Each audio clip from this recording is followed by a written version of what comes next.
sense of it, you know. Oh, we have to double camera, double the action now. Okay, look at that. So we can look over here and I'll talk to you guys. I look over here and I talk to you guys. Maybe one day I'll have the projector on as well, and you guys can see what's on the projector. We're building this podcast stage by stage, and every day we make it a little better. Speaking of making it a little better, the RGB has to come on. You know, we're still launching, so it's only apt to make sure everything is connected correctly. All right, there we go. Let's line those guys up. All right, look at that. It's not too bad if it's lined up nice and accurate. Okay, I can do that.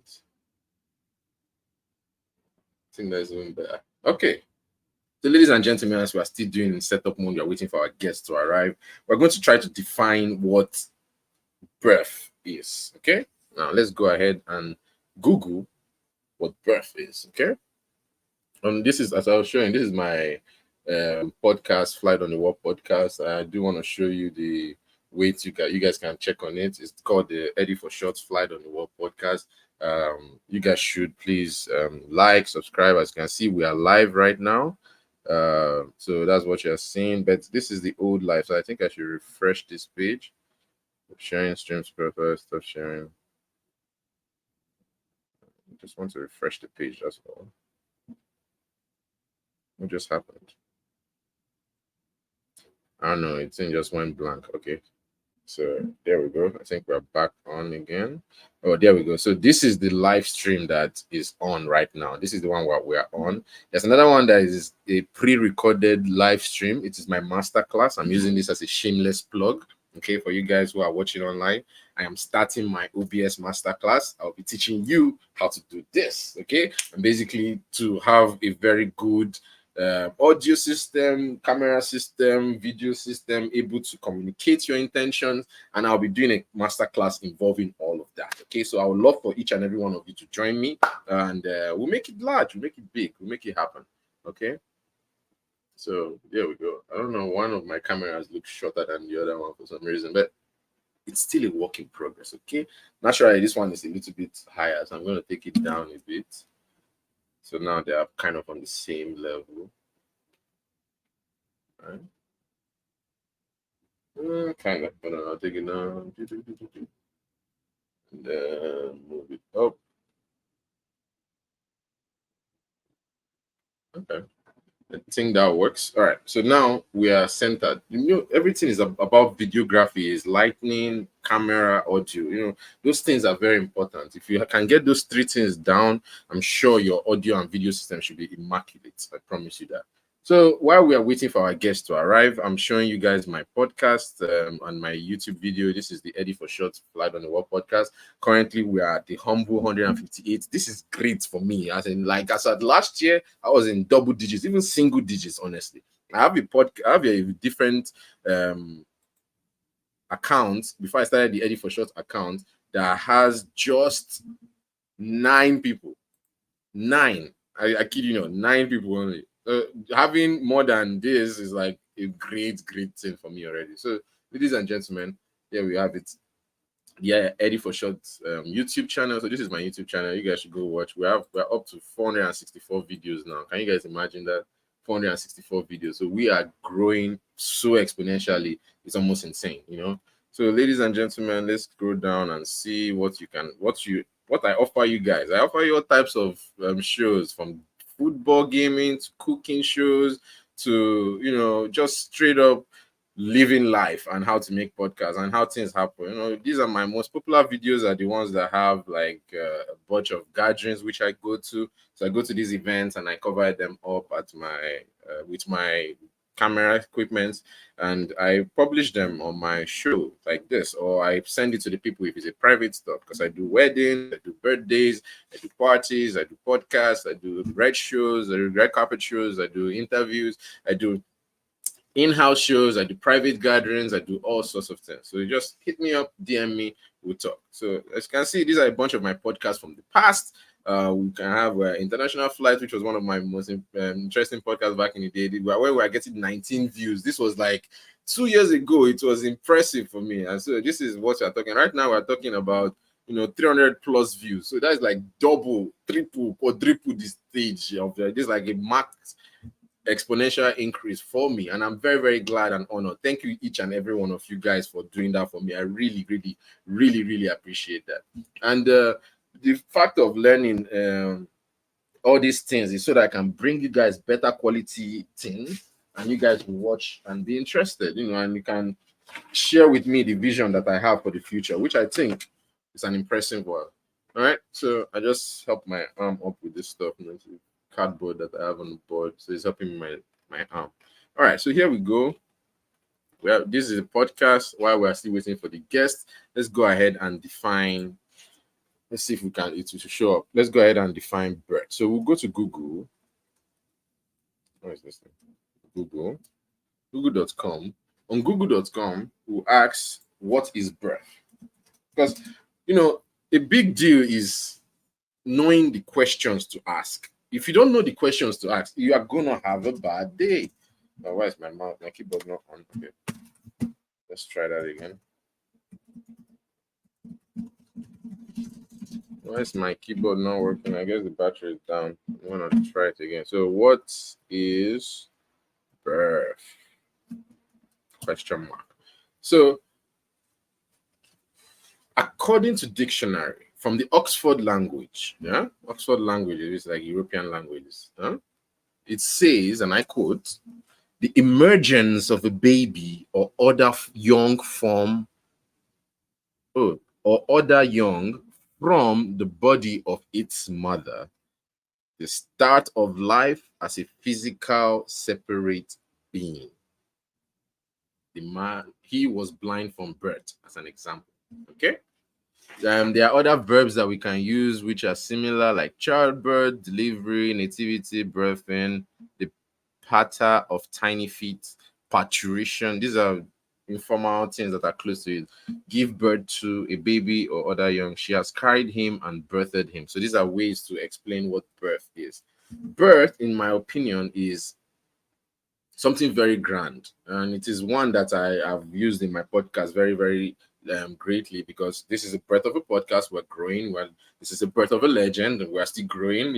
So of course I don't want to blow up now, but then I'll blow up when I'm a legend. That's how legends go. You understand? So, and how legends are made, but it takes a process to make it. And first of all, a legend has to be born. If you're not born, you will never exist. If you don't exist, you will never make things happen. And if you don't make things happen, well, you never become a legend. Okay. All right. So, as I was saying, birth is an emergence of a baby, the bringing out or the starting out of someone or something, where they start off as a little creature and then they grow into a large creature. Correct? Yes.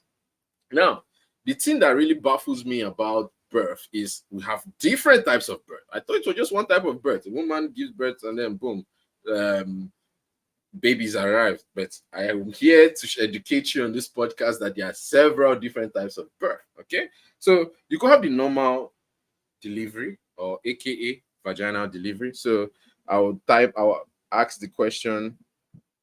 So women give birth to babies through the vagina. Okay, let's see. What is vaginal delivery? Okay, question mark. All right, so while that one is being searched up, okay, I'm going to click on the presenting app so that we can see. According to Cleveland Clinic, vaginal delivery is when a person gives birth through their vagina. Vaginal deliveries are the most common and most preferred method of delivery. This is because they are typically low risk and carry the most benefit to the birthing person and baby. Yeah, are we clear on that? So we all know that we were born, and the most the safest way, or the lowest risk method, is to birth through vaginal delivery. Now, here is where we have the other types of delivery, right? Because what if we can't use vagina to deliver? For example, maybe somebody that is born with a contracted hip, for example, maybe they have a very small hip from birth. So their hip, during delivery, the lumen is not big enough to allow the babies to pass through, or like the size of the orifice is not large enough for the baby's head to go through.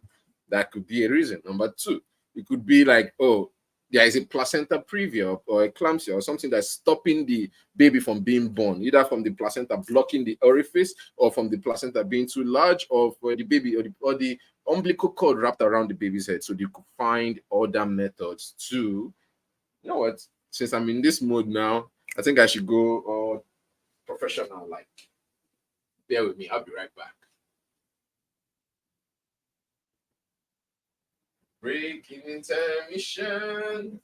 When I come back, I'm on a mission. Breaking intermission. When I come back, I'm on a mission. Breaking intermission. When I come back, I'm on a mission. All right, and we are back, and we are more professional than we left off at. Yes, so I decided to wear my scrub because we are talking about things that has to do with people's lives, and I think it's only right for me to be as professional as I can in talking about this, because we're talking about very interesting terms that people kind of throw around very loosely, and I am trying to educate, I'm trying to make entertainment at the same time, but at the same time, I'm most likely trying to make you, teach you, or basically to teach you what you don't know or what I don't know. Who knows? You might know something that I don't know. Bring it on. Bring it on the podcast. We'll talk about it. That's what this podcast is about. Okay. So thank you for joining us on the Flight on the Wall podcast. I'm still waiting for my guests. It's around 10:30. Someone said that they are joining us by 11, according to the text that they sent here. They said that they'll be joining us at 11 a.m. So I'm looking forward to that. We live. All right, I've texted the groups. I've read everybody back. All right, so I was writing "we love" instead of "we live." Autocorrect is a terrible thing sometimes. But yeah, now that I'm in a very more adequate dressing, and we're talking about vaginal delivery, what is the other types of deliveries that we could have? Because this is, for example, in the fallopian tube, right? Okay, I'm sure I have to define what is fallopian tube again. So bear with me. Let's go. Fallopian tube search. All right. So according to Very Well Health, the anatomy of the fallopian tubes carry the eggs from the ovaries to the uterus. Okay. So what is a uterus? This is what it looks like. This. Oh, okay. Hold on. Let me share my screen. All right. So according to Very Well Health, that is the name of this website, fallopian tube carries eggs from the ovaries to the uterus. Okay. And the fallopian tube, they transport eggs from the uterus, from the ovaries to the uterus. They are important parts of the female reproductive system. Okay. Fertilization normally occurs or happens in the uterus, but sometimes it happens in the fallopian tube, which is terrible. What am I saying? Implantation happens in the uterus. If it happens in the fallopian tube, it's terrible. But fertilization happens in the fallopian tube. Yes. The fallopian tube is also known as oviducts or oviducts or uterine tubes. Medical procedures that block the fallopian tubes can be used as a form of permanent contraception or sterilization. So if you block those tubes, these tubes that I'm talking about, so what I'm talking about is right here. So this is your ovaries. These are your ovaries right here. Okay. I don't know if I can zoom this on the live, but these are the ovaries right here. And these are the, no, you can't see it because it's not zooming in. Why is it not presenting properly? That's strange. All right.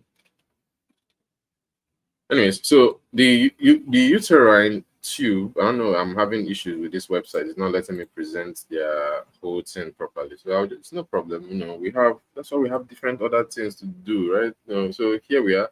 I'm gonna put this one up like so.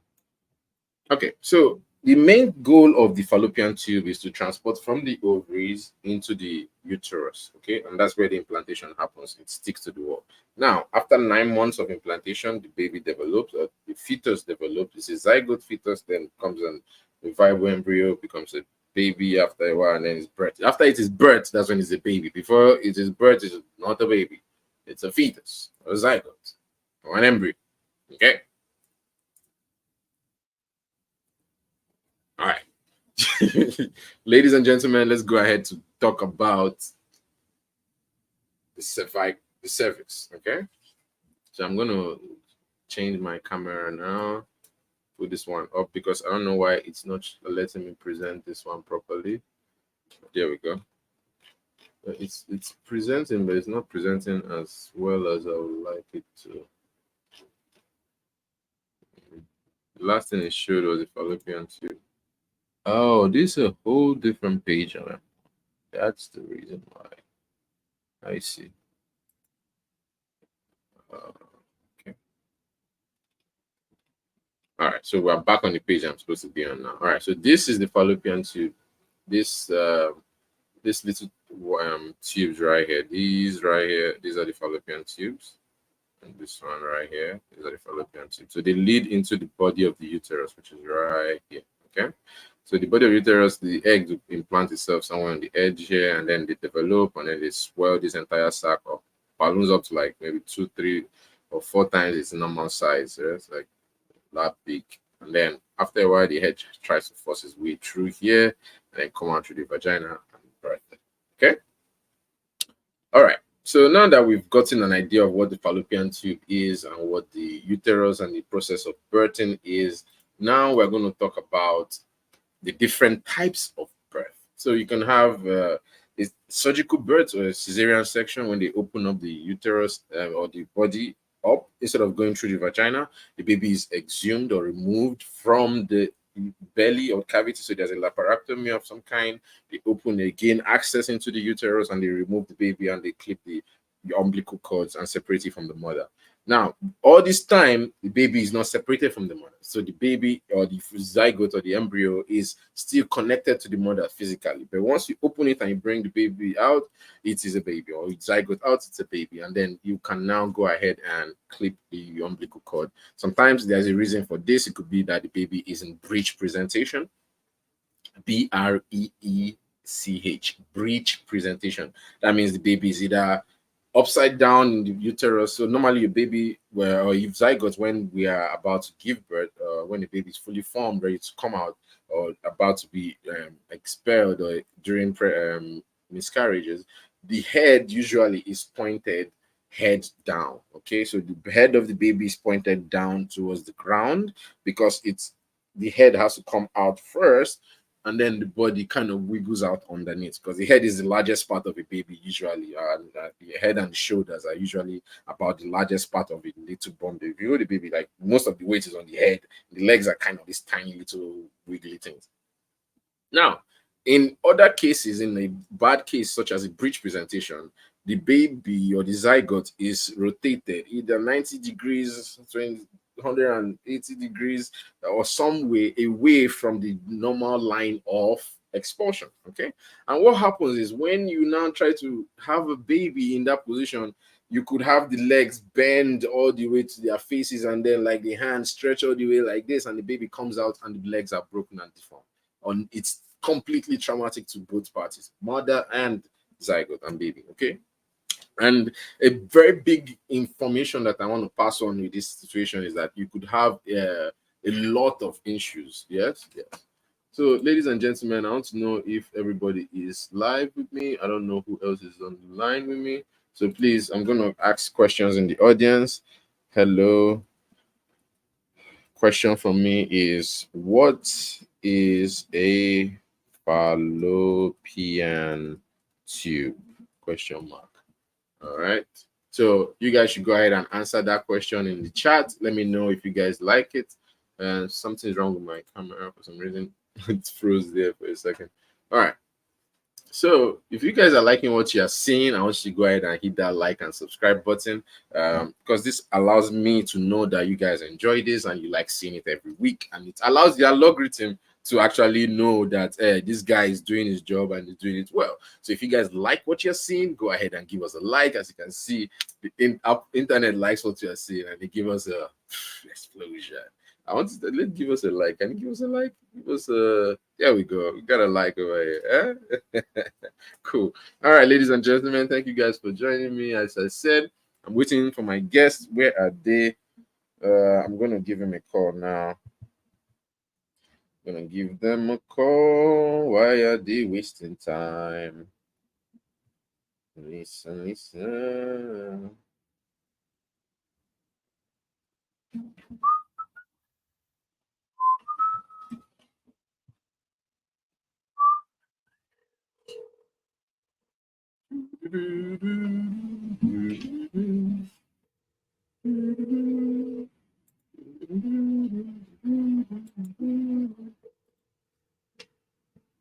They are busy, they know they peak. They are busy, maybe they know they peak. Why they busy? Why they know they peak? Why is everybody so busy this morning? Oh, there we go. Let's spice things up a bit. Hi, Lisa. Good morning. How you doing? I'm excellent. Thanks for asking. How's your day going? Great, great. Do you want to join us for a couple of minutes, talk about birth? Do you have the time? Now? 10 minutes? Sure, definitely. Of course. Thank you, Karen. Awesome. So she said 10 minutes, so we'll wait for her to join us. We appreciate that. Thank you for joining us. Yes. So hopefully the other people that are there live with us can join us shortly. I know these things, the thing about creating a podcast is finding the exact time to link everybody up together because everybody is busy. You wouldn't realize it until you actually need to do something. Who has planned an event before, like a trip? You know how chaotic that can be, right? It's the exact same way when you're trying to make a podcast. Yeah? You have to like link things together, like okay, at this time this person is doing this, at this time this person is doing that, and then try to link both of them together. It's chaos sometimes, honestly. All right, let me see what is going on with this camera. Put that one over there, like so. I think I can come right here. All right. So we are making good time. We are talking about breath, and hopefully the experts will come and join us very soon. From the little knowledge that I know I've shared some things with you that you guys probably didn't have not heard of in a while, and or maybe if you've heard of it, you just haven't thought about it in a while. Correct? Yeah. So my goal with this podcast is to make sure that I give you the most knowledge that I can, as much as I can. Right? So I don't know why these things keep. Maybe I need to step back a bit. Is my angle bad? It's not.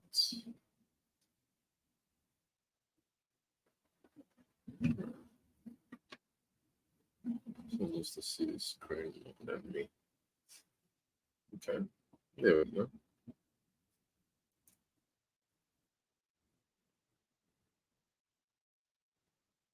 So we're still in setup mode. One day we'll be fully set up. All right, so that's not too bad. My head is about the same height away from each other. So, see, what we are doing is that we are making all these things possible so that we can do a great live stream and podcast for each and every one of you, so that you guys can learn. You can know what it is, what it means to have knowledge. I'm not saying I have all the knowledge. Okay, I just was locked in the library for too long, and then I happened to just find interest in reading the books, and then they decided to stay in my head, and I'm like, it's jumping around inside here. I might as well let you guys know a little bit of it. Okay, I have vast knowledge in a bunch of things that I don't know why I have a vast knowledge in them, but it happens that I do, and I am glad to share it with you. And that rhyme. Cool. All right. Ladies and gentlemen, I want you guys to answer in the chat, what is a fallopian tube? That is the question for today. For those that don't know, fallopian tube is write the answer here. Okay. Thank you very much. I know that they're going to clip this someday in internet, so it's always good to have a great angle. All right, ladies and gentlemen, I'm waiting for my guests to arrive. I'm going to continue presenting. For the meantime, we've learned about fallopian tubes. These are the tubes that, send the eggs or the oocytes from the ovaries to the uterus, also called an oviduct or a viaduct. Okay. All righty. Let's see. Or a fallopian tube. Sorry, did I say viaduct? And a fallopian tube. All right. So now we're going to shift gears a little bit and talk about different types of birth. Okay. Oops. What did I do? Different types of birth and go. So different types of births. There are 7 childbirth delivery methods. Okay, according to medical.net or medicine.net. Childbirth delivery option includes natural unassisted childbirth, assisted childbirth, and delivery by cesarean section. These are regular childbirth. Okay. All right. Let's see.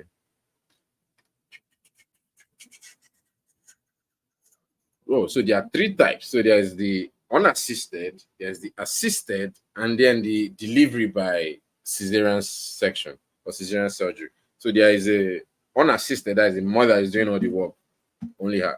Then there's the assisted, mother is doing some of the work. And then there's the cesarean section where mother is doing probably none of the work. Okay. All right. So vaginal births without medication can be less painful and smoother if the mother and partner learn breathing techniques. Oh, wow, I didn't know. So breathing can actually control the pain threshold and levels. That is something I actually know. I'm just saying I didn't know that's right. It's build trauma. But yes, breathing techniques can help you to control your pain threshold and other strategies in birthing class. Lamaze method or Bradley method are 2 common childbirth classes. Okay. Okay. So where are we at now? Oh, this one that's been presented. So copy this, Control C. It's an Apple, so it's Command C. I'm going to do a class on all of these things where I talk about, a host of things that how to use just basic phones and internet. And that's going to be part of my OBS masterclass. We're going to learn how to use an iPhone, how to use an iPad, how to use a mouse, how to use a computer, how to turn on a computer. We're going to start from scratch. I'm telling you, from back scratch. Okay. So I'll just treat you like you don't know how to use the internet and boom, make it happen. Okay, ladies and gentlemen. Thank you kindly. All right, so 7 child delivery methods. Yes, as I was showing you, like whenever I click on a link, it opens up in another page. It's very weird. It's supposed to open up on that same page, but because it opens up on another page, it doesn't let me stream that, and I don't want to share my entire screen right now because of the information I have on it. But ladies and gentlemen, 7 childbirth mechanisms, as I was telling you, they are, they are different. The benefits range from left to right all the way. Oh, so we got our guests joining us. I'm very glad that they've joined us. Testing. Can you hear me? Testing. Can you hear me? I don't know what's going on with the network. All right. There is our guest. Let's see if we can have you come on the show. I'm gonna stop presenting for a second. All right. Testing. Can you hear me? We are live. Yes, sir. Hello. Yes, I can hear you. Can you hear me? Yeah, I can. Oh, yeah, I'm actually busy though. Oh yeah, I can see you're a very busy man, my G. Thank you for taking out a few minutes of your time to talk to us. This is really appreciated. I really do appreciate it. Yes. Let me see. Yes, perfect. I'm gonna put you in the middle so we'll talk and we'll see what this is about. So, sir, thank you. Could you please humbly introduce yourself? I'll start first, and you let me know who you are, what brings you to the podcast, and let me know what it is that makes you an expert in this topic, which is birth. Okay, my name is Prince Dr. Chukwuemeka Eddy Attah-Edeh Anyawuna Waroha, one of Abugo. Your friends, my friends, they call me Eddy4ShoT, and it's a pleasure to have you on the show. Hello, boys. How you guys doing? Good to have you. So right now you can see Mr. T is feeding his beautiful, adorable triplets. 1, 2, 3 at the same time. Triplets, not twins. Triplets. That's why it's called the OG. The OGT. Yes. So the boys, as they are watching their show, I want T to let us know what is it that you know about birth and childbirth. What is your experience so far about childbirth? For those that don't know, Tony is a father of 3 handsome boys. I'm very sure he wasn't expecting it to be 3, but he was probably expecting a handsome, bouncing baby boy, and then voila, 3 of them showed up. Now, coming from a family of 3 boys myself, I'm the first of 3 boys. I can relate to him, so I would like him to please introduce himself. Tell us. I know he's busy right now. He's talking with the boys and trying to feed them. Let him take a little few minutes and let us know what it is that he can share with us. Well, I'm Mr. Anthony, father of triplets. On the childbirth aspect, I can't really say much. I think that's a woman idea of the story or perspective. Obviously, I could give experience being a dad or what I'm seeing. We play both roles, but on the bedside, obviously my partner, my wife is very busy, so she's not here. So I think women should basically explain or talk more about the bedside, because me, my brother, man, I don't even know. I can't say anything there. That's you. You know what I mean? Yes, sir. It's a different experience. So that you'd say that the woman will be more knowledgeable on that experience. Okay, from your side, right? Can you tell me what your experience was on the delivery day, for example? Were you available for the delivery? No, I wasn't available. So it was more like a video call. And I had pictures when he came out. Obviously, I was dazed, amazing, speechless. More like acting after my wife. Obviously, they're showing you babies back to back.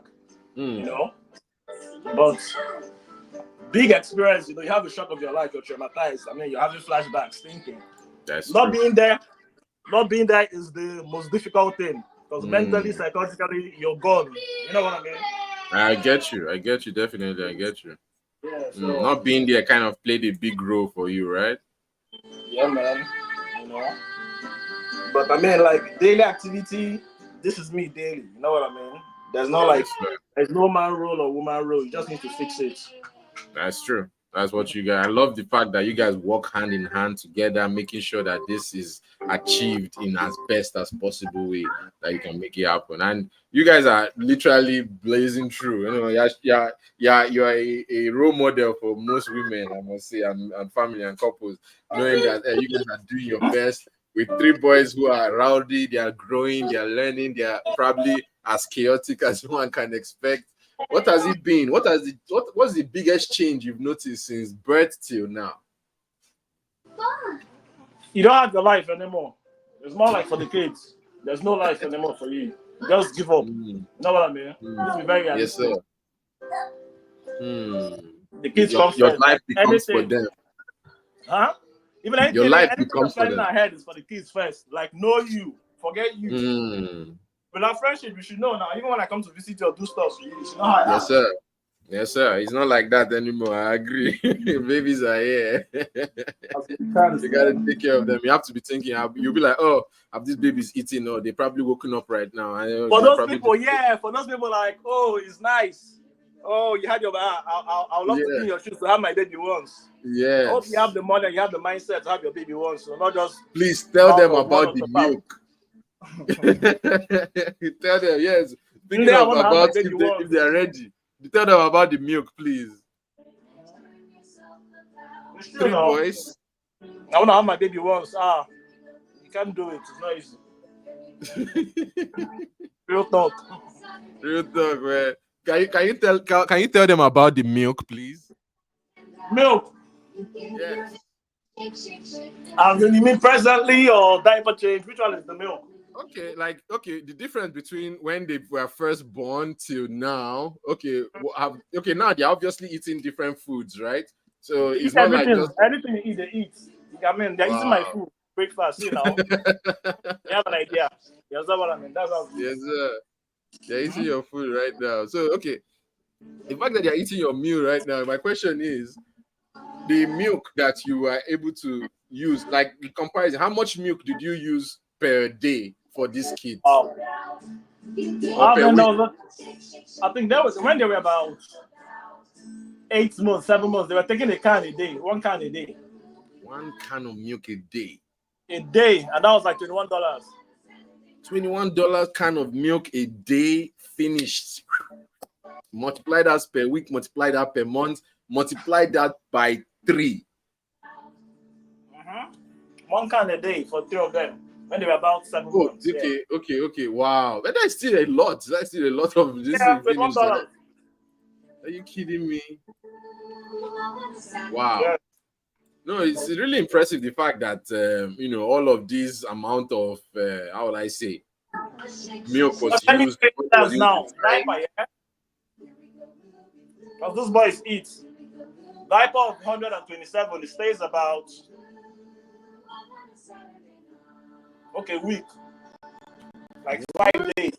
127 diapers. These boys, what they eat, come on, man. No, guys, you're not gonna leave the diaper on them as soon as come on. After the food, you have to change it, you have to clean it. There's nothing like napkin, and you go If and they wash it and if they clean boo it. boo, that's how bad. I'm even trying to start potty training because they are three and it's a lot. If they boo boo, they Yeah, come like, come and, three it's times not they that kind walk of and 3 times, and they poop throughout the day. That's all your day. You say you are potty training them already. Hi, Bobby. about on there. Oh no. Is that you? If them, Yep, I see the chaos. you don't see I'm not what I'm going to. Wow, it's amazing. I would love to talk to Lisa. I know you're busy right now taking care of them. Let her tell me her experience with childbirth. Like, that is the topic of the day. It says it's traumatizing. She doesn't want to get into it, basically. Oh, poor lady. I You know can what I mean? imagine. Yeah, Yes, man. sir. You Yes, know how sir. now watches like that. That's Mm-hmm. not for you. That's how you're not getting into that. Okay. Well, since we're on the topic of birthing, now let's switch topic from human beings to other things, right? This week was we got our guest joined in. Give me 1 second. We have another guest on the show. Let me pull her in. Give me 1 second. I cannot hear you yet, but give me one listen. Add to stage. All right. Hello, testing. Lisa, can you hear me? Yeah, I can hear you. Oh. Excellent. Thank you for joining us on the Flight on the Wall podcast. Allow me to Mhm. reintroduce myself. My name is Prince Dr. Chukwemeka Eddy Attah-Edeh. Nyawuna Waro Hawan of Abugo. For your friends, my friends, they call me Eddy4ShoT. And Mhm. please, could you introduce yourself? Tell us who you are. What brings you on the podcast today? What makes you an expert in birthing? My name is Lisa. I'm on the podcast today to talk about birth. I wouldn't say I'm an expert. I would just say I have experience on birth, on the topic of birth. Okay. Yeah, Mhm. please go right ahead. So, what's the question? What is the question about? Because birth is such a broad topic. So, what is the It's a question about birth? magnificently broad topic. I can do this over and over every Mhm. week, just talking about it for sure. But from my own point of view, I guess we are starting about births, like when you are in labor, you are in tears, Mhm. and it happens. The time Mhm. between, okay, we can say, between your fifth month and your ninth month, and then Mhm. after birth, like 2 months after that, in between that time span of 7 to 9 months, how was Mhm. that for you? So I had a different experience than a lot of women because I carried more than one baby at once. I Mm, carried three babies at once. So typically with triplets, you don't go to full term. America won't allow you to Oh do no. that. That the longest you can carry triplets for is maybe anywhere from 34 to 36 weeks. They usually don't let you go past 34. I had my boys at 34 weeks. Um, mm, so actually I would say from like 6 months, my 6 month, it was very difficult to do anything because my belly was very huge, my back was very painful. I couldn't put on my shoes, I couldn't put on like lotion. I needed assistance with bathing, which my parents were very they assisted me through that. I was on bed rest, so I couldn't go out and do too much. sorry.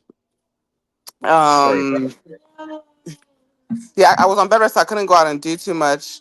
And yeah, but it was that was tough. And then And then you get to delivery day. I had a cesarean section, which was unexpected. I mean, I knew I was going to have a C-section. I just didn't know when I was going to have a C-section. Because again, for with multiple births, specifically triplet births, from like 27 weeks, you go to the hospital every week. Because from that point on, you can have the children at any day, you know? So at Wow. my 34-week appointment, when I went to the doctors, the doctor told me that they had to, deliver the boys the next day or the same day, I'm sorry, because they were too big, and there was, the issue of the boys breathing. Each of the boys came because triplets are typically born at maybe like 1 or 2 pounds. My boys Mm. were over 5 pounds each. So Whoa, that's they're like full-term birds, yeah, it was basically. like they came out like full term, pretty much, yeah. That um so there was, there was not enough room. The issue of the kids, maybe not breathing well. So they brought them out, and as an emergency C-section. So I didn't really, and also I didn't even know when I was going to the hospital that I was having contractions because I didn't feel any Oh, pain, you know. So see. sometimes people associate contractions with pain, and that does happen for a lot of women, but not every woman experiences pain from contractions. That's why you see some women, the water just break and they just have it because they didn't even know they were contracting the whole time. So when I went to the hospital, I was contracting already. All the boys were head down. They were ready to literally, come out. But we did a C-section, which was scary. Again, because I had triplets, there was a lot of people in the room. Typically, I think for a normal birth, maybe there's maybe three, maybe five people in the room, like doctors and nurses. Yeah. For me, there were 17 people in that room. 17. Each child had their own team of nurses. I had Whoa. two anesthesiologists in there. I had four surgeons in there. The hospital where I gave birth to my kids, they hadn't had triplets in years. They had a lot of twins. We were Wow. the first natural triplet birth in years because I didn't do any IVF. I didn't do anything Yes. special. They came No, naturally. did you get epidural or anything like that? Yes, I had to get epidural, which is a very Okay. painful needle that they It put in is. your spine. I think your spinal cord or your back. Yes. Yes. It goes through Very your back into your spinal cord and they yeah. You have inject to you. stay extremely still, but there's also a nurse there to hold you so you stay still because if you move, it will It's a affect mess. you. Yeah, Yeah. it can affect you walking. Honestly. Yes. Yes. Um. So walking into the room, seeing all those people was so intimidating. I started crying because I wasn't crying before. Aw. I was so scared. I actually told them I don't want to do this anymore. I want to go home. I told them that I wanted to go home. I was there with my mom. I Can't told them I go wasn't home with gonna. I know. I was so scared. I'm like, why are all these people here? Even though they try to brace me that there'll be a lot of people in the room, I was so very, very scared. I But they can were very imagine. helpful. They were very nice. They actually started playing music. They were telling me that, it's the boys' birthday party. It's time for their birthday party. Let's, welcome to the birthday party. They're trying Yeah, to get me, welcome to to their be birthday party. calm and not scared, even though I very much was. That is very cute. Um, they all came out. They all came out in under 4 minutes. They're not even up to a minute apart. Honestly, the surgeon was amazing. It was a That black is woman. beautiful. A black They came woman out. too? Yeah, a black woman surgeon. Most of my team of doctors and nurses were black women because I trust that black women understand the black experience and will not. And I feel like that's why I had a very successful pregnancy, regardless of like the pain of carrying triplets. My main a parentologist, a doctor that specializes in high risk pregnancy, was a black woman. She's from Ethiopia. Oh wow. The woman that did all my ultrasounds, another black. Everybody on my team was a black woman, and it wasn't even done on purpose. It just happened to all It be just happened to happen a that the black universe woman. aligned Yeah. to have a black woman do. So Okay, yeah. do you So that think that I'm sorry, sorry. I'm sorry to cut your chain of thought. I just Mm, wanted to ask this question. Do you think mm, you start because you made a mention that a mm. black woman being there kind of made the impact in the surgery? Do you think that there's a discrepancy of white women Yes, understanding or white 100%. people understanding? Yes, because the one time I had a doctor's appointment with a white doctor, because my doctor was out, so she brought another doctor in to do like an ultrasound. And there's two instances where I had issues with black white doctors, but one was she was doing like I think an ultrasound on my body, but she moved my body so roughly and I screamed. Sometimes I feel like black white people don't realize that black people are not like I'm not a machine. I'm a human being. She was so rough. She apologized for it, but that was the last time I ever saw her. I'm like, this woman doesn't even get it. Like, I'm carrying 3 children. Why are you moving me like that? You know. And then the Mm-hmm. second time was when I was 32 weeks pregnant, and they wanted to actually do the C-section at 32 weeks because they couldn't see one of the babies. So when I Mm. went there, mind you, this is an emergency. I've been sent to the hospital. I was in the waiting room for hours. When I got to the back, I saw a team of white nurses and I cussed them out. I said, I came here on an emergency basis. I am carrying 3 children. You had me sitting in that waiting room for hours. I told them if anything happens to me or my children, every single last one of you guys should be held responsible. I said that loud enough for other patients to hear. I said that loud enough for whoever camera is in there for them to hear, because you're going to be held responsible for whatever happens to me and these kids. I did not come here on my own free will. I came here in an emergency, you know? So after that, Mm. I just happened to Very have unique. only black doctors, but yeah, so they were born under 4 minutes. Another thing that happens to women when they're pregnant, sometimes they tend to have fibroids. And I had a fibroid, literally the doctor said the size of a grapefruit.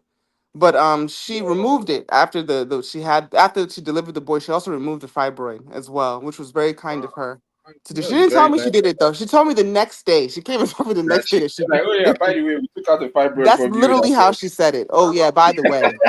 Yeah. That's And she funny. said, "Oh yeah, yeah, yeah. By the way," I said, "Oh, thank you." Thank you. I appreciate that. That's all But we that, can that say. that was it. When you have a C-section, it's a little, the pain afterwards. It takes time for you to heal. It's hard to walk. Very Oh, difficult to really? walk. Is it because of the Yes. epidural that is hard to walk or the No, birthing process? because of where the incision of the C-section. They cut through all seven, I think 7 layers of your skin. So it's Yes, very they do. difficult to walk. It's very difficult to lift your leg up. That's true Um, because all the muscles that normally control yes, the action of extremely moving your weak. body, Yeah. they work Mm-hmm. together with your abs, and now they are Mm-hmm. weakened, and they already Very have a weak. splashing between them. Yeah, very, very weak. So So walking was a problem. What else happened? yes. What was the experience? Go ahead, I please. stayed in the hospital for a week before I went home That's just to not make too sure that I bad was okay. Yeah. comparatively. Yeah, yeah. For of course, you have 3 babies. They want to Mm-hmm. watch you for as long as possible. Make sure that you Mm-hmm. are good. Oh yeah, no, that's actually not bad. So I've heard Mm-hmm. in some instances, some women have been in hospital for at least weeks, like 3 weeks, 4 weeks, 5 weeks at the point after Yeah. birth, and this was after Mm-hmm. a normal session. So because they had Mm-hmm. like blood pressure issues or something. Yeah, But yeah. go I didn't ahead, have any please. blood pressure issues actually throughout my pregnancy. I never had high Oh, blood pressure. I never had preeclampsia. I never had really? any No of those gestational things. diabetes, nothing. No gestational diabetes, no nothing. I had a very healthy triplet pregnancy. Again, the hardest part was the weight of carrying very heavy children. Yes, and your And body had to yeah. compensate for that, correct? Yes. Because So yes, so they what put you me on do. medication for my heart because my heart would have to pump more Oh, blood than it typically pumps, because of right. See, these the are things kids. that you won't think about if you're having a baby, because now you have one baby. Normally, if you have one baby, you don't have to think about that, or maybe even if you have to do, you just like increase your heart rate. But then you have three, so that's three separate hearts apart from your heart that your heart Yeah. has to feed. Yeah, pumps too. Wow. Yeah. That is impressive. Mhm. Okay, well, we have our next guest joining us, Dr. Mhm. Chioma Oru. Let me add her to the stage. Welcome Mhm. to the show. My name is Prince Dr. Chukwemeka Edward Atede. Anyawuna Waro Hawan of Apugo. But my friends call me Eddy for short. It's a pleasure to have you, Dr. Chioma Oru. Please, could you introduce yourself? Tell us who you are. Let's know if we can make this podcast an eventful one. And Miss Lisa, will get back to you in a second. I apologize. Okay. Oh, wait, I She's can't hear on. you. Hold on. Let me unmute you. Unmute yourself, please. Yes, sorry. Awesome. I can hear you now. Yeah, hi Lisa. I heard a little bit of your story. I look forward to Mhm. hearing more. I'm Choma Oru, Dr. Chiborn Free. As you can see, that's how you can find me Mhm. on any social media.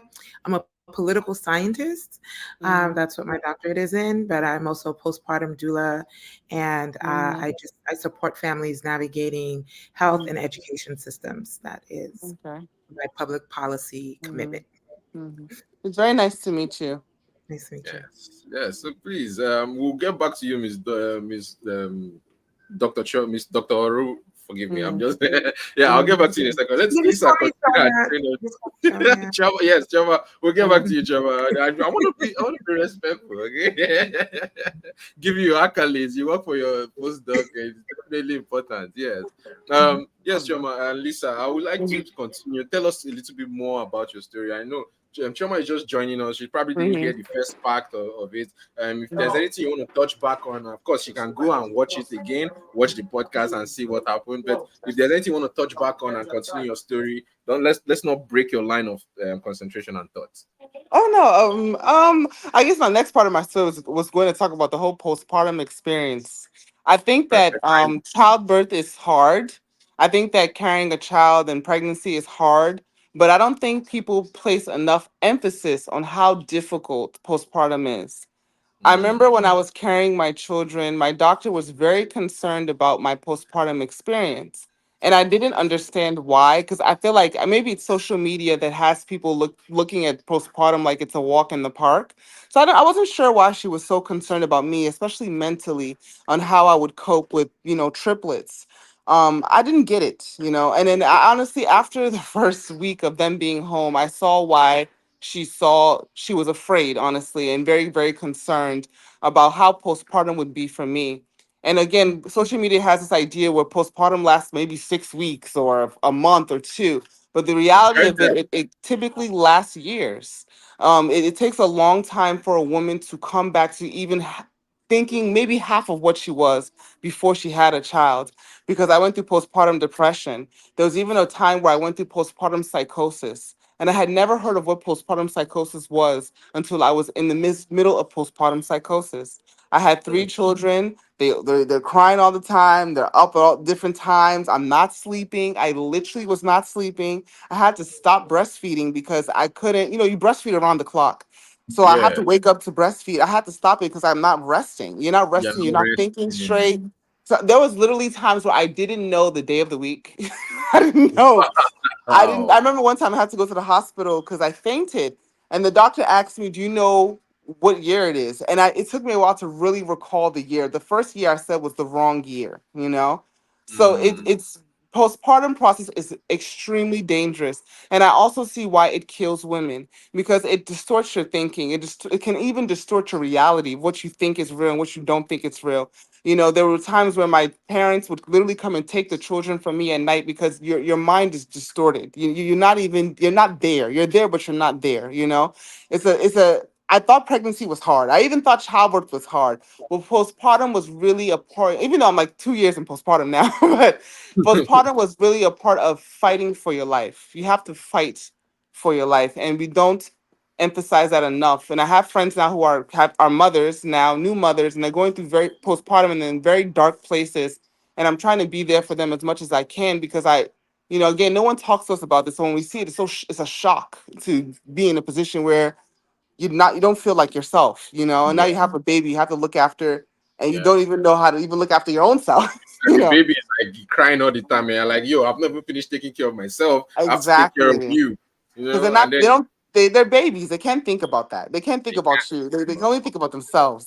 Oh, you well, know and they are very and their full of immediate themselves. needs. And they wake you up at all hours of the day trying to get you to do things for them. Of course, it's like very Mhm, interesting. And I would mhm, like to use that opportunity to bring Dr. Chioma on the show mhm, because she has a program where she does a live every now and then, and she mhm. kind of educates women on things like this. Am I wrong in saying that? And we're actually working on something together to create a podcast, something like that. So this is a perfect timing to actually launch that. So go ahead, man. If you'd like to.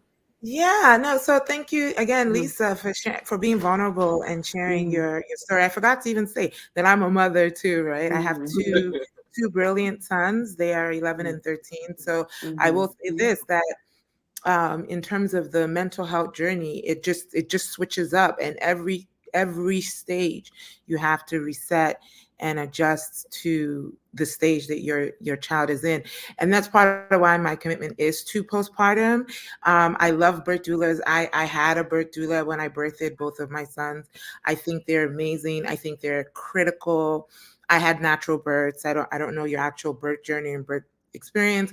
I love learning people's birth stories, and and the diversity in what brings us to the birth work that whether it's the work of birthing from our own bodies or just the constant rebirthing that you have to do when you're a caregiver. And I think that's true for fathers as well, which is why I'm more interested in I consider it non-gendered, because I think part of what gives us so much stress is that it is heavily labored in a very limited framework on how we think about the role of a woman with a child. And all of that comes when we birth, when we're birthing, after we birth. And like you said, it's like grieving, right? Like people are there for the funeral, people are there for you when there's this terrible moment, but then you're there by yourself in the aftermath. And I think birthing is the same kind of emotionality where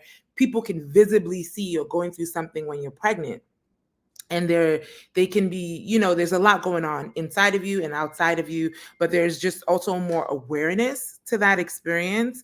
But once you birth, it's kind of like you're on your own. Once you're out of that realm where it's just you going through a lot of things that are social, a lot of expectations of your body, a lot of expectations of your ability to perform in the market-driven world, and that, shout out to Dr. Eddy. And so part of what we're working on is I'm working on a blog and podcast I'm calling Market Women Chronicles, and it's really also just looking at the marketplace and the market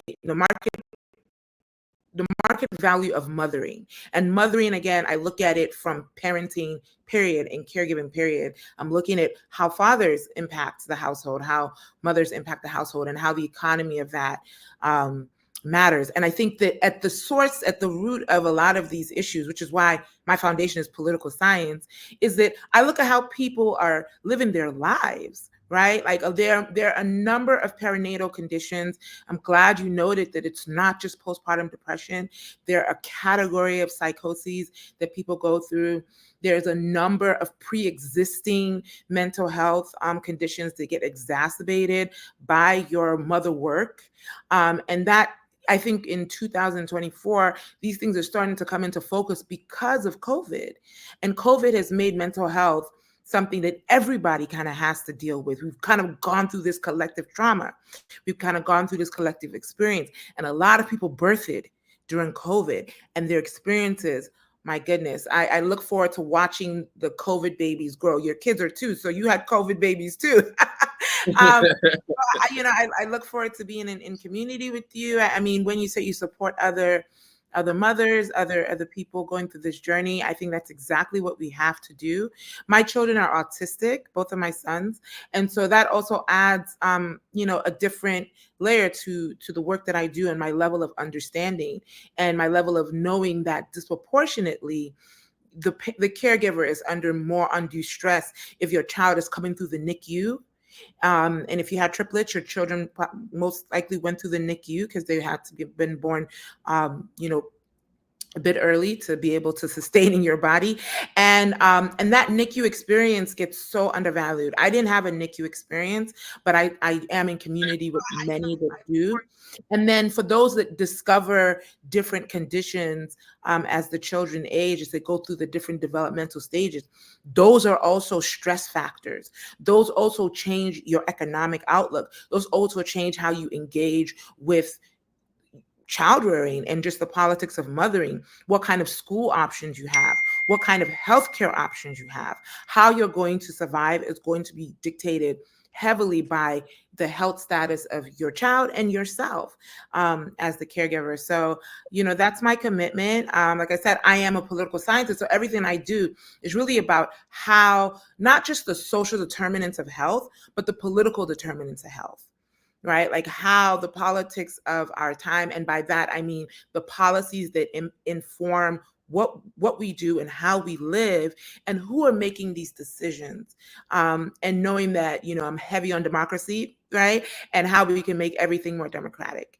And mothers are central to that. And I'm an Igbo woman, so I also bring in some of our, that Igbos have a very important indigenous understanding of mothers that I think can help the world should they know it better about how we function and why we say in Nneka that mother is supreme.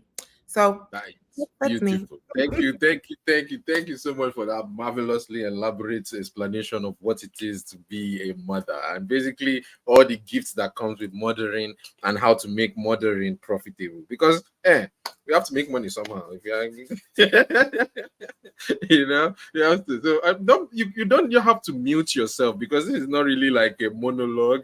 It's Yeah, more I like mute myself because I have background singers. Oh, You know, I I have got. software to mute that out. Don't worry. You Oh, can. okay, cool. So no, Yeah, no so muting then. That's I'll just take care of that. Yeah. So you can keep your. So that we can hear. It's a discussion. It's an echo. So if yeah, I'm just yeah, hearing myself crack jokes and not hearing any laugh, it sounds weird.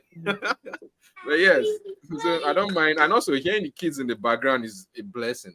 In any yeah. case, yeah, there are people that will probably join this online and just listen just for the kids. Okay, they don't want to hear anything about us talking about birthing or the pain of epidural or the stress of being an autistic mother. They don't want to hear all of that. They just want to hear their kids in the background and they are there and they are fine. That's all. So we'll work with that. I do appreciate each and every one of you for joining us and talking to us about what it is birth as a whole. Miss Choma, or Dr. Choma, I would like to use this opportunity to ask you about your birthing experience, but I'll give you some time to ruminate on that, and I'll try to paraphrase my own mother's way of birthing me. Okay.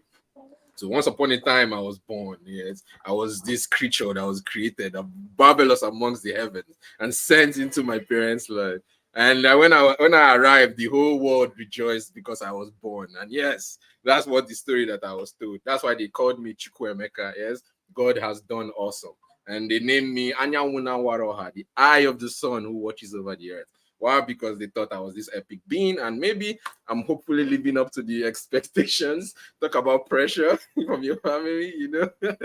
I But know. yes, Like they had me on the computer and they're like, "We want your attention," and just lifted my yes. glass. You grab your glasses Welcome to and the wear. world of It's autism. perfectly. That is, people don't understand that. So I would love for you to please give us your perspective. You seem like a very avid lover of beauty and happiness and understanding. You can communicate your thought process. What has autism meant to you?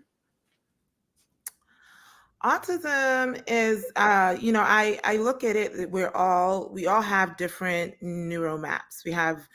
We're all, you know, created differently. Everybody is a unique brain map and neuroscience. So I think that there's some people that have, you know, so from a science, so there's the scientific level of how I experience it. There is the spiritual level of how I experience it, and I think on both levels they're really um, uh, I think why we see so many a prevalence of autism in this day and time is because I think the human body is changing, and it's changing because of technology.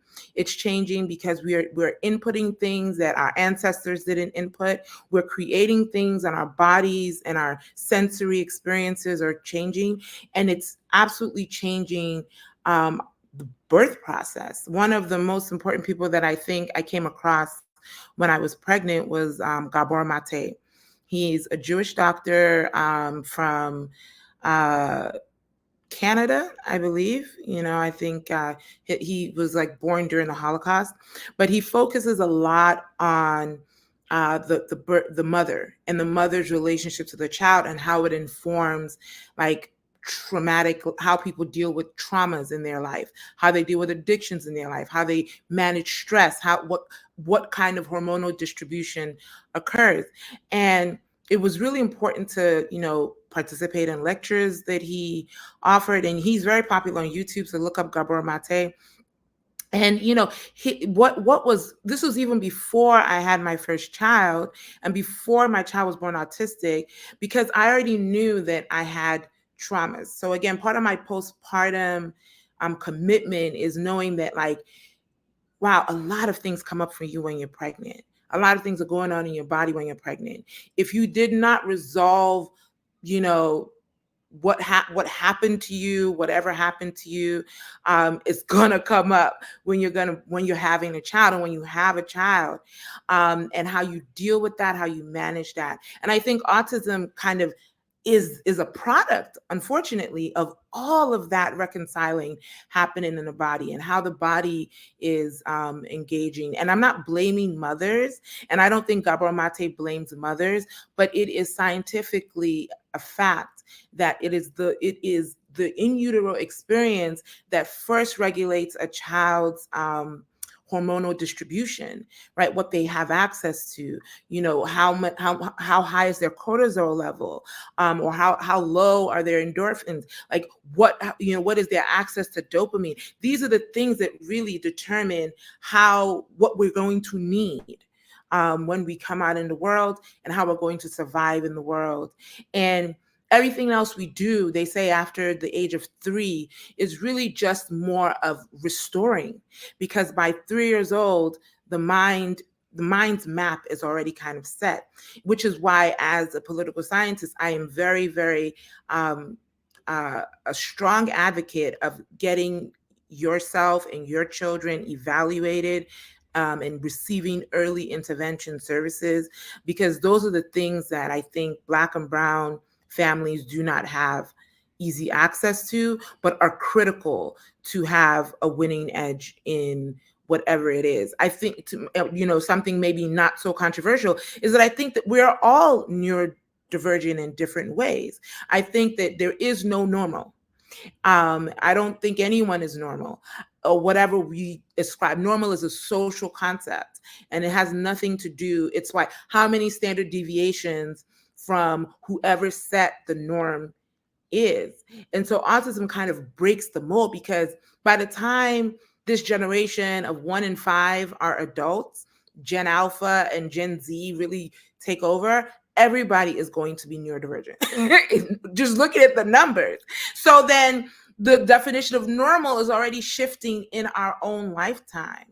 And even my journey in mothering my children, I've had to come to terms with my own neurodivergence, about how I am not, I think differently, I learn differently, I move differently, and it helps me mother better when I'm not looking at my children as the other, and I'm acknowledging, my own journey. But that takes a lot of honesty, especially in the early years, because that's, I think, what causes depression. They said mental health professionals will say that depression is about reconciling your past, and anxiety is about managing your expectations of the future.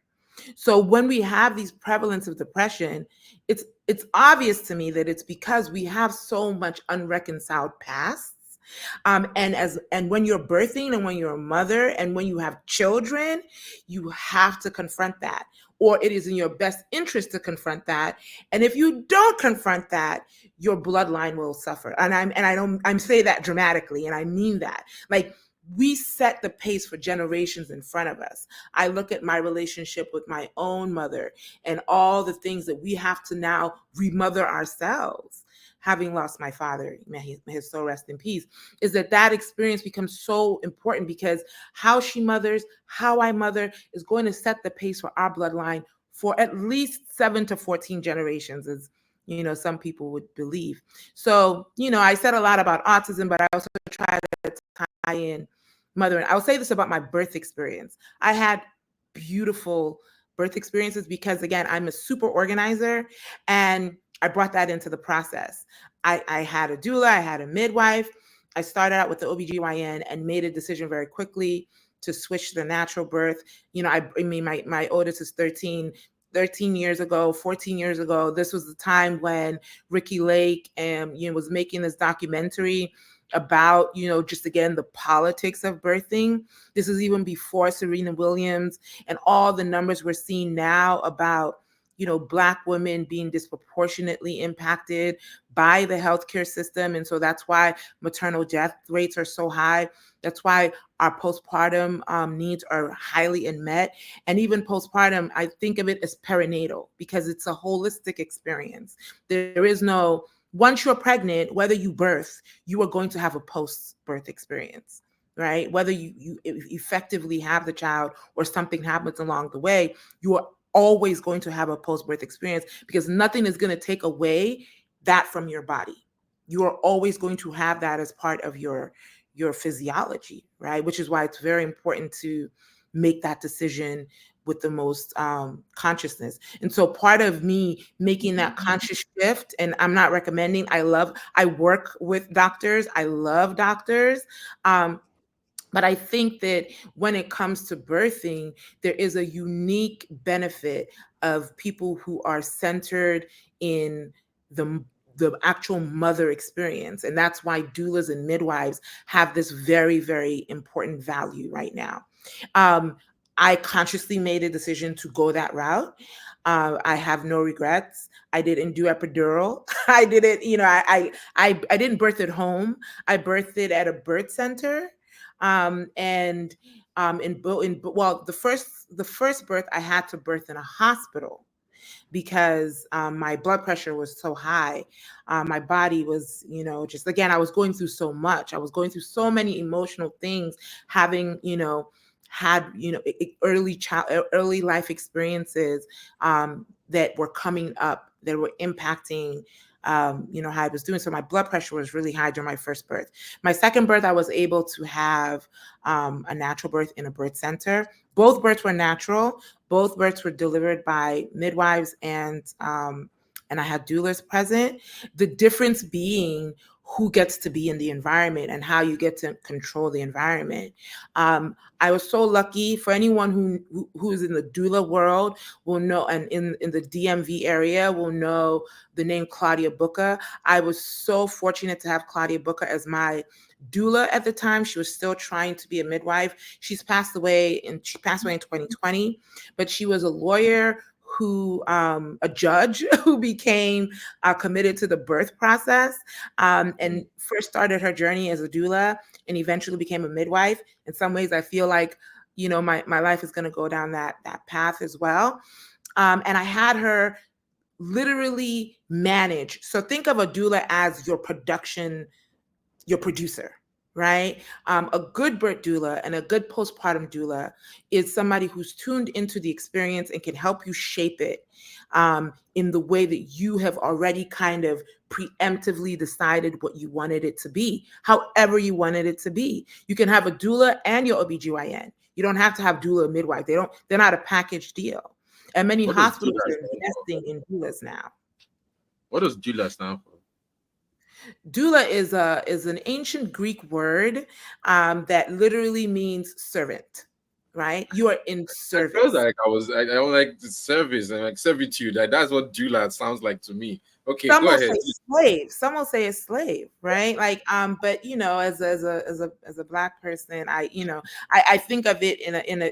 It's not like you are an you are an unpaid laborer. An indentured servant that Yeah, you are you're not going through a tortured experience to be of service. You're doing this intentionally, and you're doing this because you understand the monumental importance of this experience that is really, it's godly, right? I mean, a doula is also in servitude the way that a priest is in servitude, right? Like you serve because there is nothing higher than this person that is bringing life. No life comes without, even Jesus came through a woman. Do you know what I mean? So the woman and the mother is such a critical part, and that experience is great. But not to get, so this, I was one to the process early when I was pregnant with my first son, and again, no regrets. And part of what the doula helps you do, what a good doula does, what Claudia Booker kind of set the bar high for me,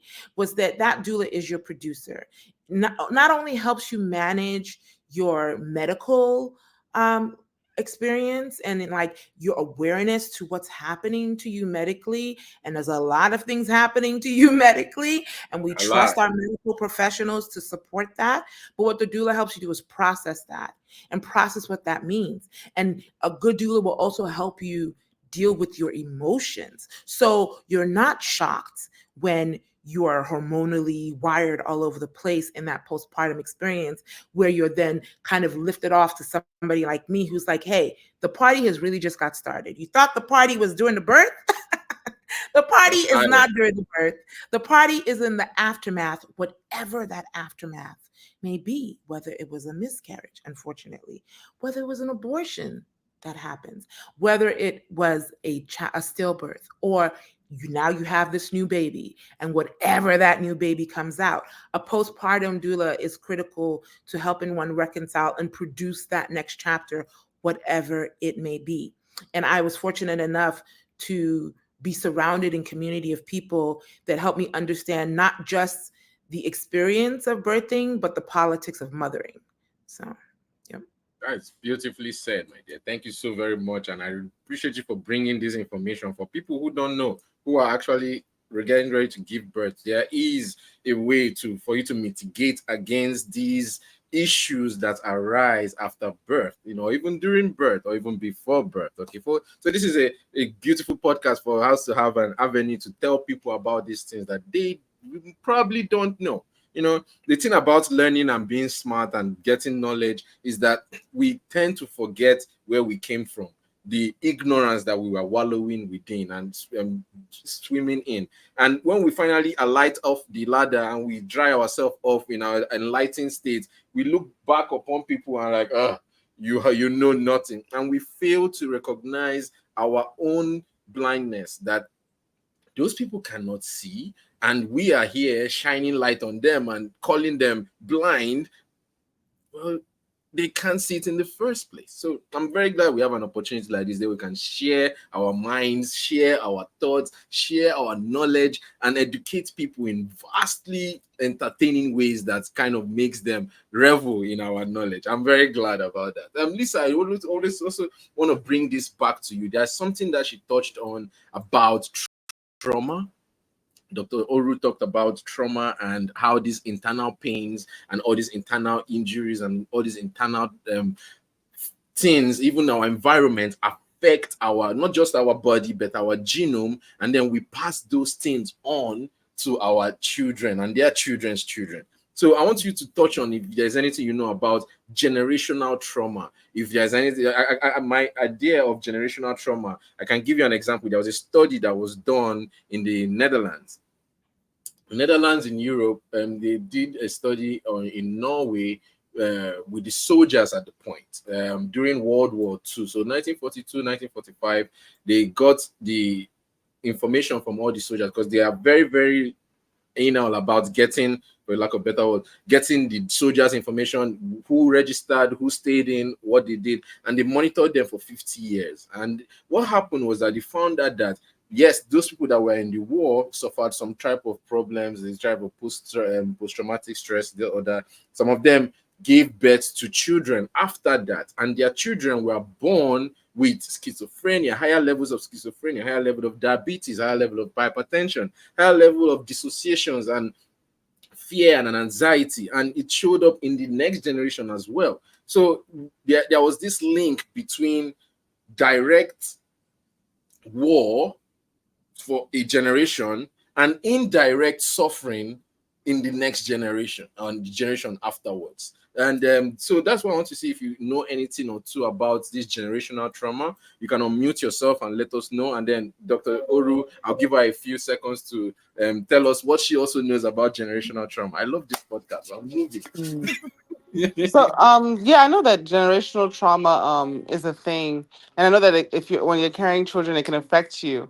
One thing I would say during my pregnancy, I had my mom around me honestly every day, and my mom, obviously being a Christian woman, very spiritual, she taught me the spiritual aspect of childbirth and the spiritual aspect of carrying a child.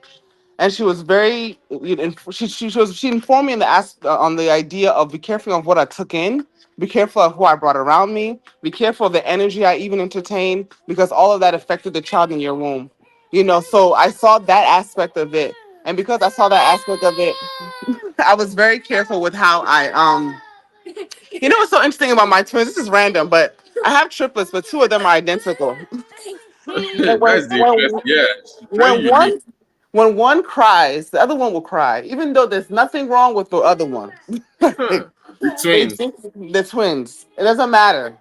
If one is upset, the other one automatically is upset too. Nothing is wrong with them. Like that. So They are that's in what's happening sync. now. They are the same wavelength. But yeah, that's how I learned about the whole generational trauma and how you can transfer things to your children, even unknowingly. All right, that's a beautiful way to say it. Thank you so much for that, for sharing that part of you, and telling us about the way that the children are similar and dissimilar. They were born together. You expect that maybe three of them look alike, but no, two look alike, one is different. And I'm guessing David is the one that looks the most different from Dallas and Yes. Daniel. Yes. Yes, that's true. And David is the first, correct? Yes, he is. So the way, if I understand your birth journey correctly, you had one baby or one fetus coming in, get matured, got fertilized, and it was getting implanted, and then here comes two more, one more egg that splits into two, because that's how you have the identical twins, right? And then joins up, and now you have three in the uterus. So for me, when my first ultrasound, they told me I was having twins because they saw two sacs. So then my second ultrasound, they told me I saw I was having triplets because the one in the two sacs that we're seeing, one sac split into two, I guess, eggs, or two, whatever. And then so then that's how they became spontaneous triplets. That's what they call them. Yeah. That's beautiful. That's beautiful. I want to use this opportunity to recognize our watchers and our audience, those that are watching us. We are currently live with 3 people who are watching us from all over the world, and on Twitch we have way more people that are watching us as well. So I want to appreciate them for watching us for this long. We are almost an hour and 30 minutes into this podcast. It's very, very intriguing. I've not had one that's full of such information like this in a long time. So I really appreciate you guys for joining us and sharing your knowledge and information, making this podcast really, really interesting and engaging. But thank you for that sharing of generational trauma. Please go ahead and Ms. Dr. Oru, can you tell us a little bit about generational trauma from your own perspective?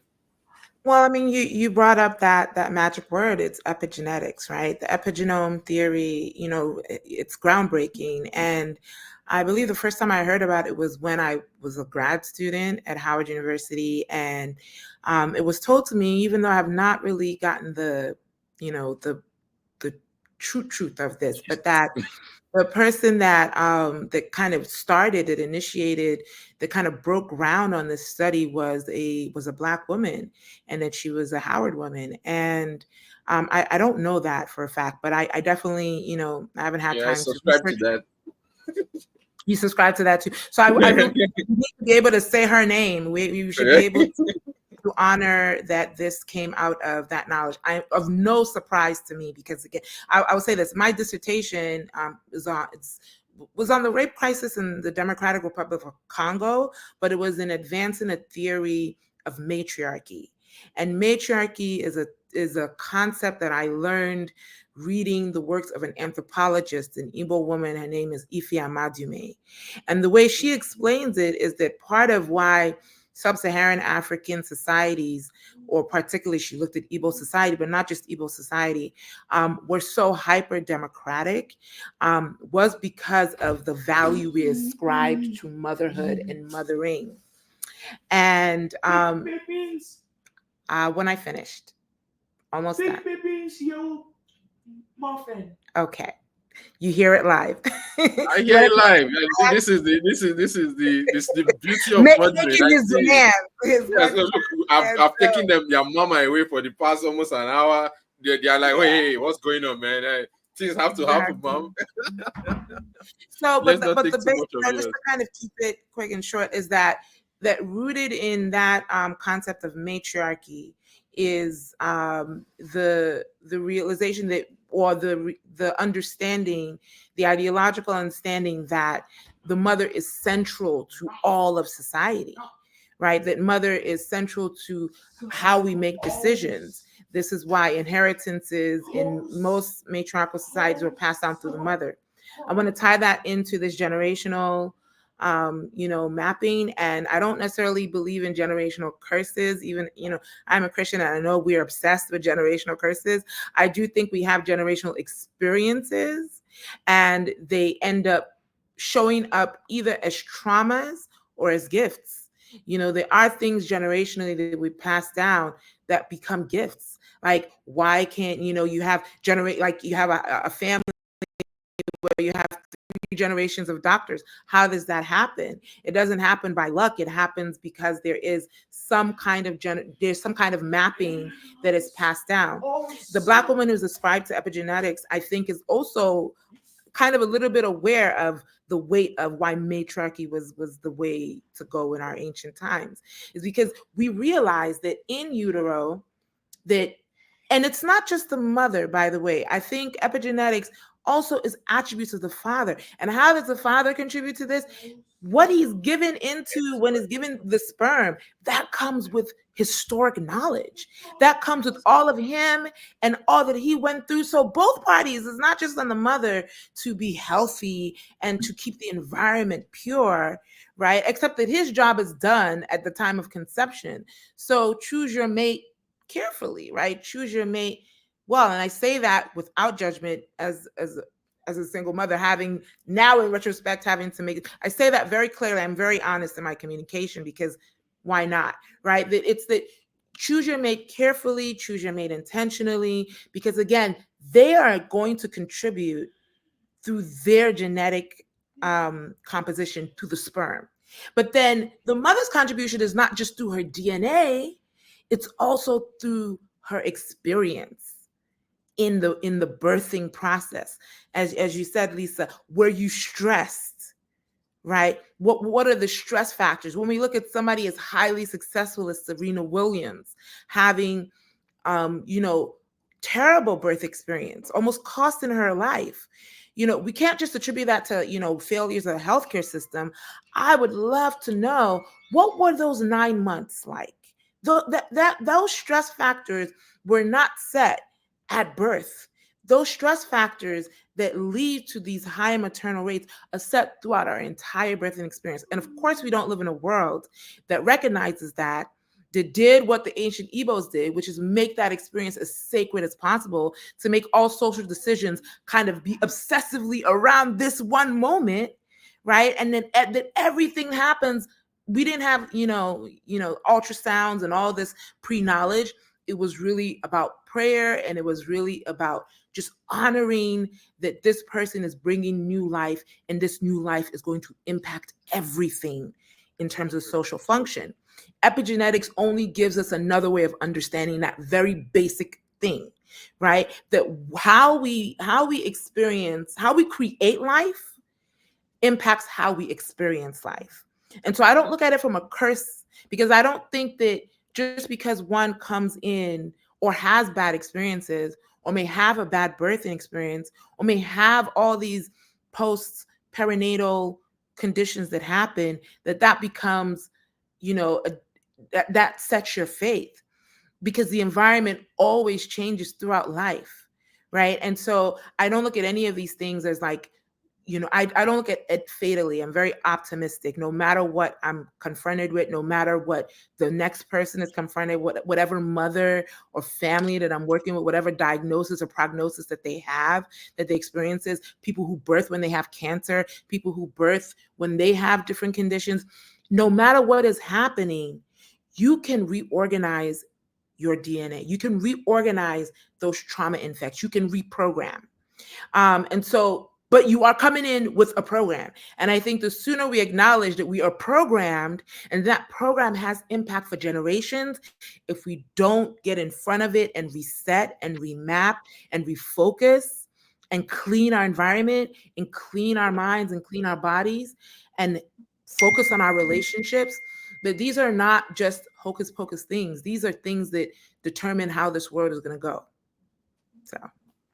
Thank you so much for that. I had to write that down because that's information. It actually, one thing I like about this show is I like to connect previous episodes and things together. And this one is actually connecting to something in the future, not from the past. So my whole theme around the FlyEd on the Wall podcast is technically kind of insect themed. So if you go on the topics, you'll see like wings unfurled, crystals breaking out, things like that. So like I kind of hint in the topics like it's kind of insect themed, and it kind of lent me towards storage and how you have like bees can store honey and they can store data in their honey, and how they can dance and pass on information and their DNAs and things like that. And you mentioned DNA storage. and DNA. Not, you didn't say DNA storage. You mentioned passing on information through our DNA.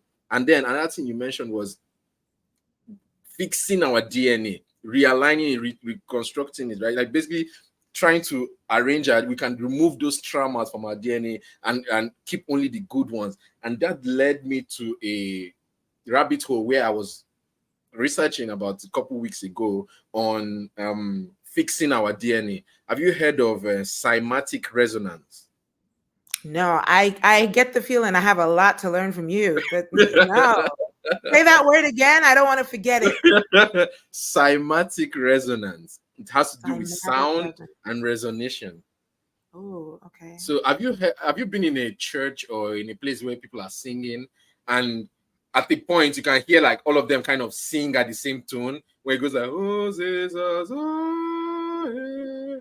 And everybody's Yes. My dad was a choir master, by the way. My dad you was know an what I'm organist. talking about. So Yeah. church music was. I grew up in the music of church. The music of church. So there's this octave that people will hit that everybody's kind of resonating at the same octave, and the sound of the music changes. Where everybody, if you hear like boys choir sing, or when men are singing in like all these Zulu songs or ancient African song, there is this resonation of voices and depth within their ways of sound, and it kind of works in a good way to pull our DNAs together. And there's this study that somebody is actually working on right now. I think he's working with it with Terrence Howard. Yes, with Terrence Howard, who the inventor of the, what do you call it again? The 1-3 clip. I think it's a new drone that Terrence he made Howard, for the military. the actor? Yes, Terrence Howard. He's the actor and now the scientist guy that is trying to break a paradigm. I don't know if you heard what he was. Yeah. So he, according to him, if what he's saying is correct, he's had a revelation that our understanding of the universe is flawed at its fundamental level. According to him, he says that our understanding of mathematics is kind of wrong, and because of the foundation is wrong, everything that we've built on that is kind of skewered towards incorrect or not perfect. So he points out that why is it that we can say 1 + 1 is 2, but when we say 1 × 1, it's not 2, it's 1. What happens to the other one? That's his starting process. His brain. But from that premise, he came up with a new way to have a drone. A way, you know how drones fly? They take off, they go forward, they go back, they go left, they go right. Yes, his drone can do all of that and maintain its orientation in time and space. Wow. So the military is working on it with him now. Anyways, but Wow. what I'm trying to get at is the second thing which he's working on, which is the DNA reconstitution, which is like fixing your DNA with music and sound, and like getting rid of all the trauma of ancient times that has built up over time. It's hard, it's difficult to fix, but it's something that I want to get into in a future episode, talking about DNA storage and how DNA can actually hold information. And that also leads to another tangent where we can have hard drives. Like we have something like this, right? Let me show you. As at 2024, it's 256 gigabytes. It's 256 gigabytes, what's it call it? Storage can be in the size of a pin, right? So small. Back in the day, 512 megabytes, it was like the size of a room, right? Right, exactly. So this is 256 gigabytes that I just got from Amazon, and this is not even their best type. They have ones that are smaller as a terabyte. So I'm like, we've been shrinking information. What if back in the day, somebody learned how to shrink information and shrank it into our DNA? Now, walk with me here. This is where it goes into pseudoscience somehow, and at the same time religious. Is that, factually speaking, that is how DNA works, right? Gets information from the environment, condenses it into something that can use to recreate something else, and then pass it on to the other generations, right? Yeah. So I want to say a couple of things before you go. Like you're speaking my language. So I don't know if you've heard of a book called. You should read a book called The Pale Fox. The Pale Fox. Oh, The Pale Fox. If you haven't, I forget, I have a copy of it and I don't want to get up and start looking for it. But it's called The Pale Fox, and it really speaks on it's this white man who is documenting the Dogon people of Mali. The Dogons, I And know the Dogons. yeah, so if you, the Pale Fox, you know, when you say that, what did the ancients know, right? What you mean? So and you know, we still don't know how to build the pyramids, right? And but they knew, you know, so that when you're saying that they're able to take big knowledge, they literally took knowledge of the cosmos, right? That's what the Dogon were known for. Like they had predictive analytics based on just, Speaking my language you know, right now. understanding the stars.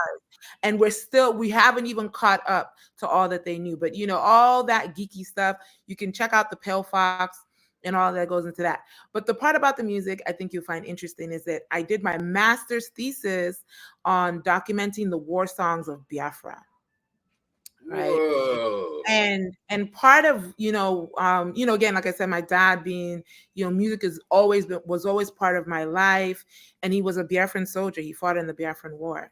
And of course that kind of shapes everything, right? That is generational trauma, however we unpack it, even when we look at the current state of Nigeria and just the continuous aspirations for that is set not just by history, but by our DNA, right? Like, but part of what I was arguing in my my thesis there around those war songs, I got to work with a musicologist, Johnston and Njoku. He was at Western Kentucky University, and you know, so he helped me kind of understand the songs, how they were used during the war, and how they were used for healing, you know, and how they mitigate trauma.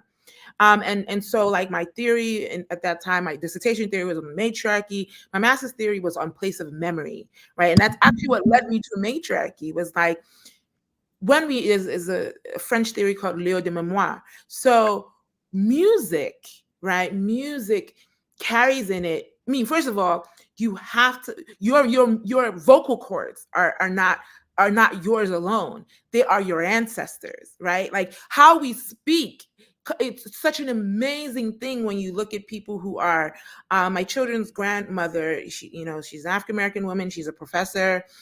Shout out to Jacqueline Rahman. She's a professor at Miami University in Ohio. She's a linguist, and she's very committed to like looking at how Ebonics evolves out of African language patterns. So now you take that with music, and it's like our voices, I mean, the voice that I have belong to my grandmothers, belong to my grandfathers.